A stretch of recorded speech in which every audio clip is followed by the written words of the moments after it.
É uma alegria muito grande estar no meio de vocês.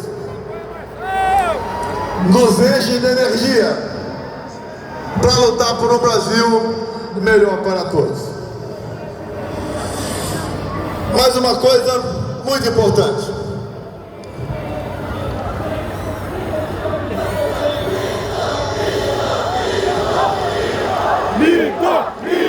Uma coisa muito importante.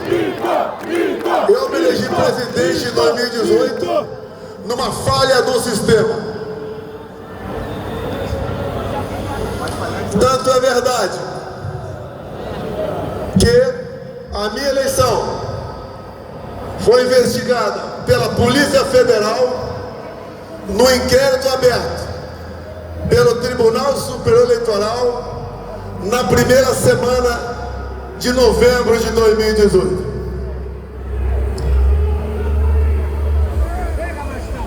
Se for possível para a sessão, eu te agradeço. Ou então peço para alguém sabotar. Arranca o cabo da bateria desse carro. Se esse picareta quer fazer um evento, anuncie, convoque o povo e faça. Não atrapalhe pessoas que estão lutando por algo muito sério em nosso país. Dizer a vocês, uma falha do sistema. O inquérito foi aberto a pedido da então presidente do Tribunal Superior Eleitoral. Inquérito 1361 de 2018 da Polícia Federal. Um inquérito relâmpago, porque eles queriam me rotular de fraudador para dar posse a Fernando Haddad. Não conseguiram, mas dentro desse inquérito está a verdade que nos liberta, essa verdade tão temida pelo sistema. Mas acreditem,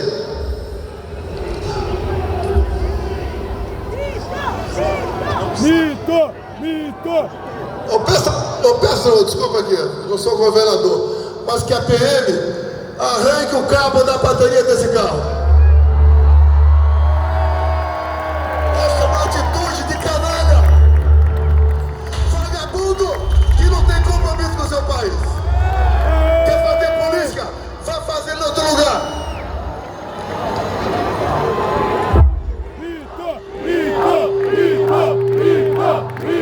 Vamos continuar. Então logo eu me reuni com embaixadores em meados de 2022, o então presidente do TSE, ministro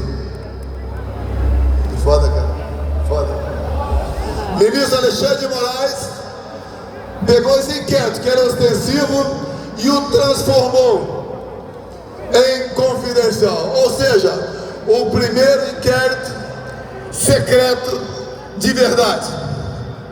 E ao transformar esse inquérito em secreto, ninguém mais teve acesso a ele. Eu tive acesso. Mas se eu falar sobre ele aqui, estaria cometendo um crime. E é isso que o Alexandre de Moraes quer, que eu cometa um crime, para dar-lhe alguma razão. O que está lá dentro, prezados profissionais da imprensa brasileira, está toda a verdade de como funciona o TSE. É inacreditável o que está lá. E tudo isso que acontece hoje em dia é em função desse inquérito. E o que acontece? Uma prova outra, fora dos autos. Nós, por qualquer lugar do Brasil que venhamos a passar, uma multidão nos acompanha. O outro lado, que ganhou as eleições, ninguém o acompanha. Em qualquer lugar do Brasil que eu vá, do sul ao nordeste, do sudeste ao centro-oeste, ou a região norte, o povo nos trata muito bem. Nós podemos ver um dia o time de futebol ser campeão sem torcida, Mas presidente sem povo é a primeira vez que nós estamos assistindo na história do Brasil. Falaram que eu deveria passar faixa para aquele cara. Eu não passo a faixa para ladrão.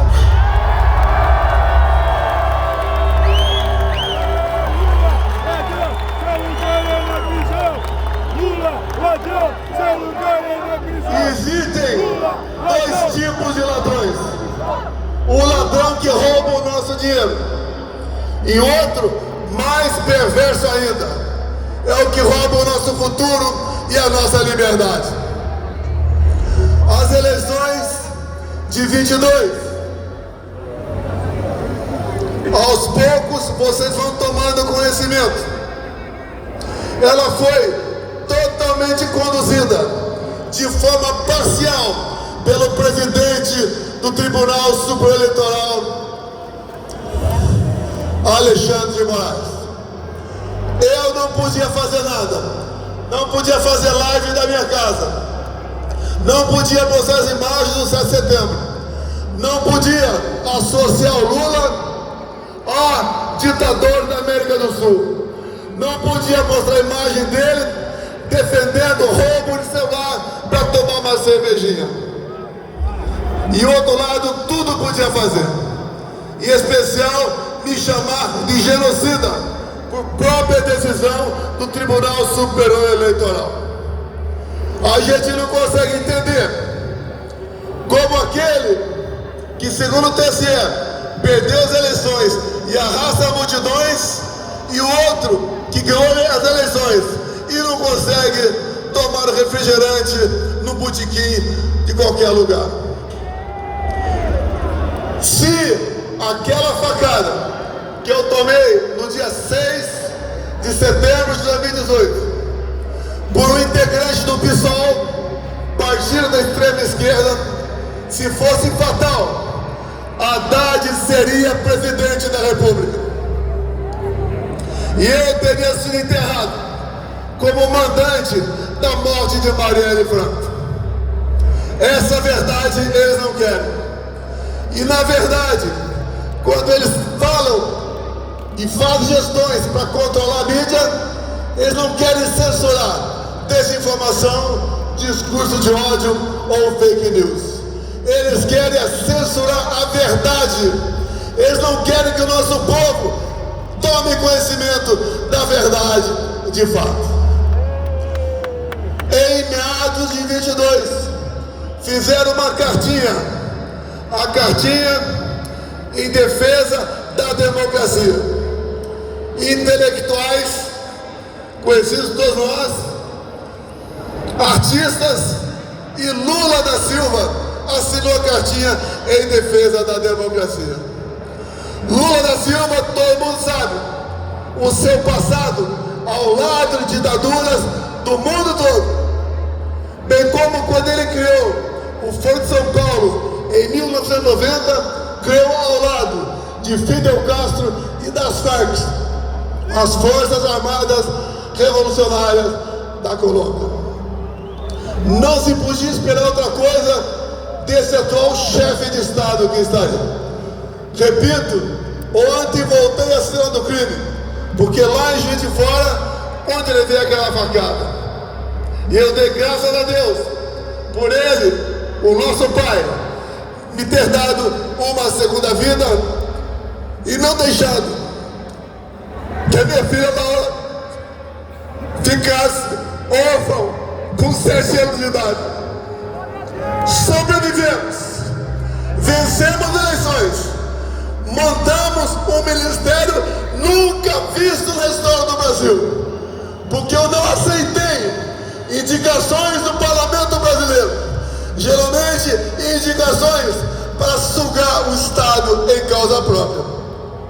Montamos um ministério fantástico e ali começamos a criar lideranças políticas para o nosso Brasil, como aqui presente, aqui em cima, o capitão Tarcísio de Freitas, que esteve à frente do Ministério da Infraestrutura, e sem ser carioca e sem ser paulista, se elegeu governador por estado e está dando um tremendo exemplo de gestão pública para todos nós. Muitas outras lideranças fizemos pelo Brasil, mas o sistema começou a se incomodar com o meu. E logo no primeiro ano, 2019, foi aberto o inquérito do fim do mundo, o conhecido inquérito das fake news. Eu atrapalhava o sistema. Como? Combatendo a corrupção, não da boca para fora. Aqui do lado, o Porto de Santos dava prejuízo de 500 milhões por ano. Conosco passou a dar lucro de 500 milhões por ano.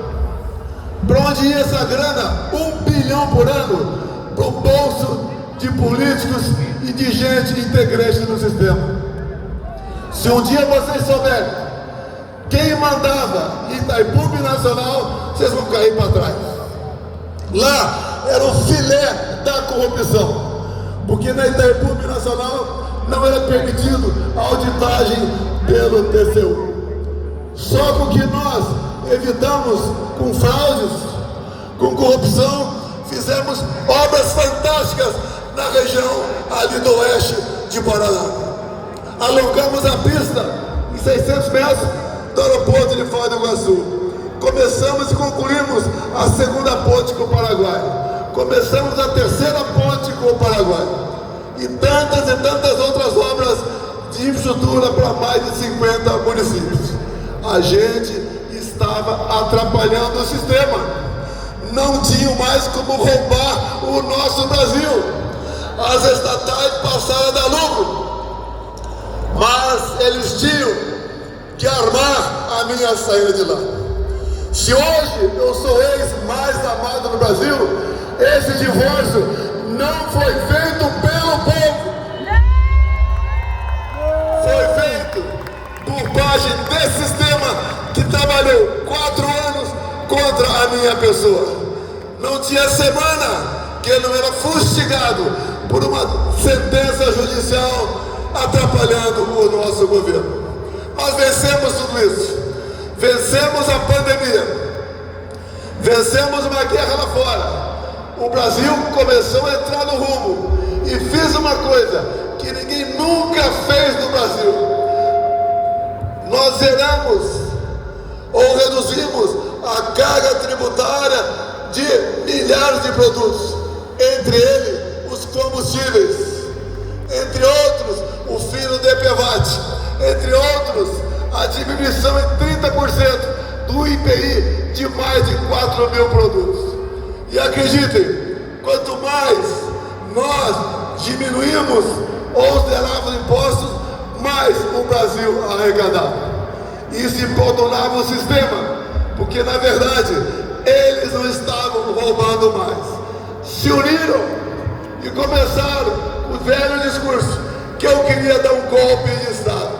Golpe de Estado usando, como diz o Malafaia aqui, dispositivos da nossa Constituição. E eles, para evitar que eu tivesse chance de voltar, decretaram a minha inelegibilidade. Inelegibilidade, uma delas, porque me reuni com embaixadores. Eu não me reuni com traficantes no Morro do Alemão, como Lula fez. Esses inquéritos, que dali se derivaram outros em cima de ditas petições, dando amplos poderes. Alexandre de Moraes escolheu seus alvos, como escolheu meu filho Eduardo Bolsonaro. Isso ratificado nos áudios vazados da operação agora conhecida como Lava Toga. Eles tinham que me destruir, porque eles achavam que agindo dessa maneira me fariam, em dado momento, mudar de lado. Eu jamais estaria do lado deles. Preferi o lado mais difícil, o lado do povo brasileiro, porque isso me dá tranquilidade, me dá paz para dormir e me faz orgulhar daquilo que eu fiz no passado.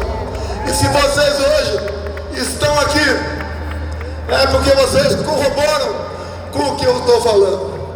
Passamos por momentos difíceis, cada vez mais, com aquela armação do 8 de janeiro. Quis Deus que eu me ausentasse do país no dia 30 de dezembro. Algo ia acontecer. Eu tinha esse pressentimento, mas não sabia que seria aquilo. Foi um ato, sim, como disse o então ministro do Supremo Tribunal Federal, Nelson Jobim. Segundo ele, aquilo foi uma catarse, ou seja, um momento onde a população se prendeu. E aquilo jamais foi um golpe de Estado. E nós estamos vendo pessoas ainda serem julgadas e condenadas como integrantes de um grupo armado que visava mudar o nosso Estado Democrático de Direito. E eu lamento por essas pessoas presas, mais de uma centena. Jovens mães, idosos, idosas, chefes de família. Hoje nós temos órfãos de pais vivos no Brasil. Essas condenações do 8 de janeiro, nós temos que, através de uma anistia, beneficiar essas pessoas que foram injustamente condenadas. Aqui no carro agora está o deputado federal, que é o relator da anistia da Comissão de Constituição e Justiça na Câmara. Dizer a vocês que nós seremos vitoriosos lá, nós daremos essa anistia, porque só assim nós podemos começar a sonhar com a pacificação do nosso país. No mais, quanto à minha inelegibilidade, eu tenho certeza, essas duas acusações estapafúrdias, sem razão, sem materialidade, será mais cedo ou mais tarde conseguida por trabalho dentro do Congresso Nacional. Quem tem que escolher os seus futuros chefes é o povo brasileiro e não um ou outro ministro que temporariamente esteja à frente do Tribunal Superior Eleitoral. Dizer a vocês que nós devemos acreditar no Brasil. Nós não podemos desistir do nosso Brasil. Nós temos, sim, já que sentimos o gosto de uma boa administração, sem corrupção e voltada para o interesse do povo entre 19 e 22. Dizer a vocês que defendemos, sim, e agradecemos a participação externa de algumas pessoas, como Schallenberg, que está aqui presente no carro conosco. Tenho certeza que as eleições de novembro desse ano, nos Estados Unidos, fazendo com que o Trump volte ao poder, será um recado para tiranetes, para ditadores de todo mundo, em especial para o nosso Brasil.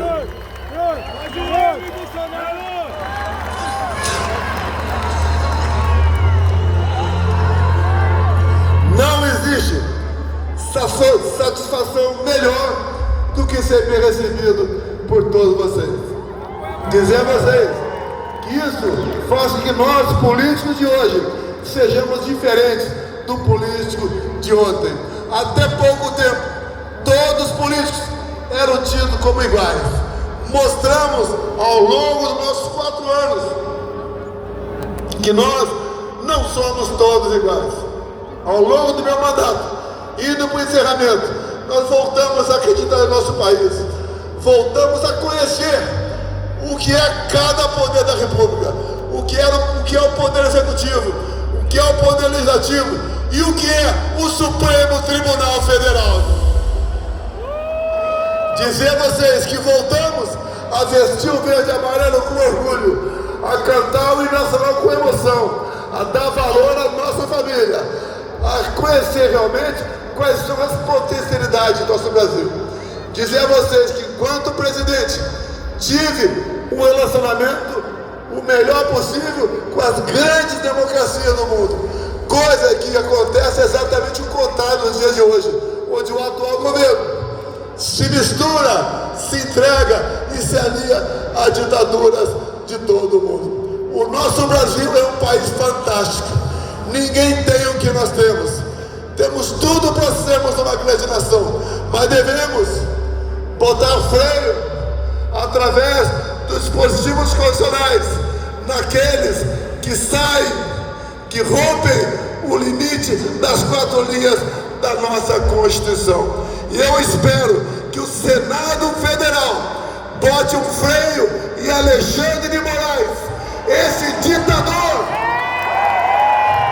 que faz mais mal ao Brasil que o próprio Luiz Inácio Lula da Silva. Acreditemos no Brasil, acreditemos no nosso futuro. E eu agradeço a presença de todos vocês aqui nessa data. Isso nos dá esperança para continuarmos lutando e fazendo com que o Brasil volte à normalidade num rápido espaço de tempo. A todos da Paulista, de São Paulo e do Brasil, meu muito obrigado a todos vocês. Momentos como esse são ímpares em nossa vida. Obrigado, Malafaia, Tarcísio, Schallenberg. Obrigado, Nicolas. Obrigado, Caia, Magno Malta, Eduardo Bolsonaro. Muito obrigado a todos vocês.